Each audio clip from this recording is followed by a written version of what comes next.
Alright.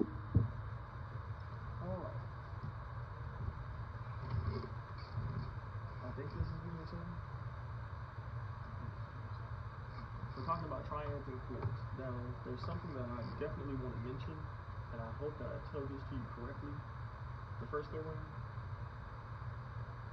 Triads are made of 3 notes that consecutively exist within the scale. Again, let me show you. So when we talked about our scale positions, 2, 3, 4, 5, 6, 7, 8. And using consecutively may not be the correct word, but in order to make the triad, you have to play one note, skip a note, play the next note, skip a note, play that note. So in our case, even in the minor position, we're going to do the same thing.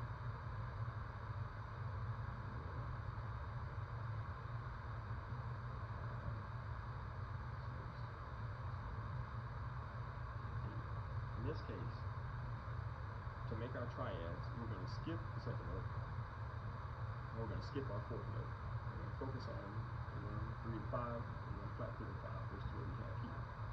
The same thing applies if we were going to make just a regular major 7 or minor 7 chord.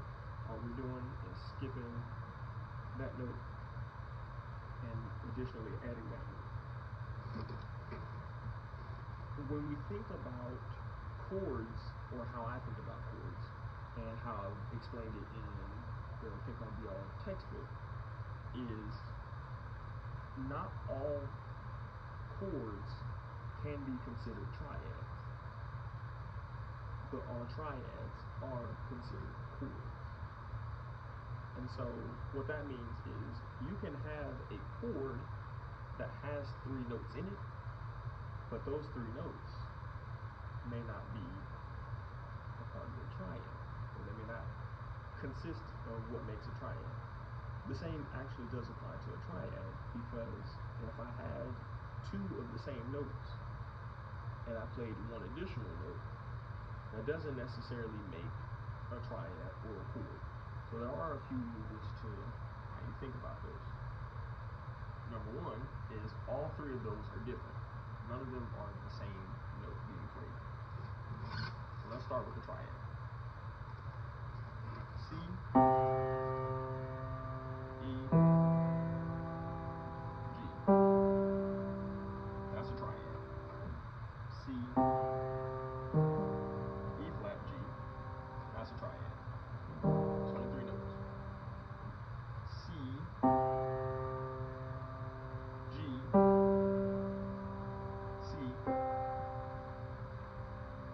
C, G, C has 3 notes, but it's not a triad. It's an octave. C to C is an octave, because remember in the previous video we talked about the intervals, and I'm going to go more in depth about those. But C to C is an octave, and then you've got C to G, which is a fifth. So now all you did was take a fifth and put it in between the octaves. That doesn't make a chord because all 3 notes, or it doesn't make a triad, and it doesn't make a chord because all 3 notes aren't different. You've got 2 of the same notes. So we can rule that out. That doesn't work.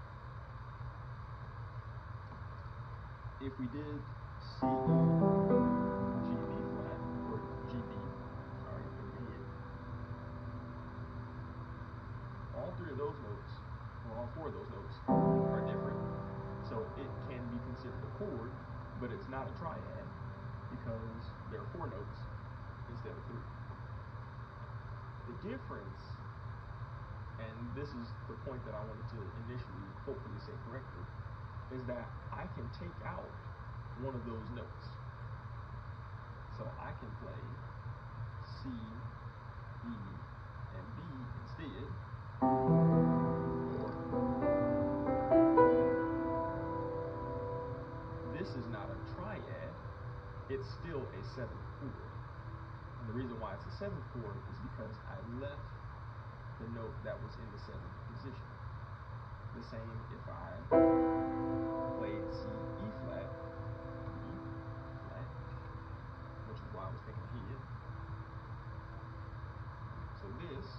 C, E flat, G, B flat makes a minor 7, which is what we have here. But I can remove the G and play C, E flat, B flat, and it's still considered a minor 7 chord. It's not considered a C minor triad. The C minor triad is only if I had those notes from the C minor scale that I want to say consecutively, but that are consecutive in the scale to some degree and have skipped a few notes. So I skip my second note and I skip my fourth note. They're always stacked in that particular order, or stacked with those 3 notes.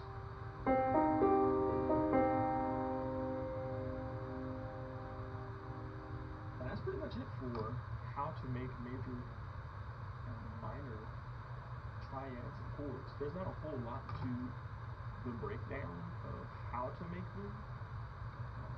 And just to summarize that, you're starting on whatever note you choose, skipping the next note in that scale, playing the note after that, skipping the next note, playing the note after that.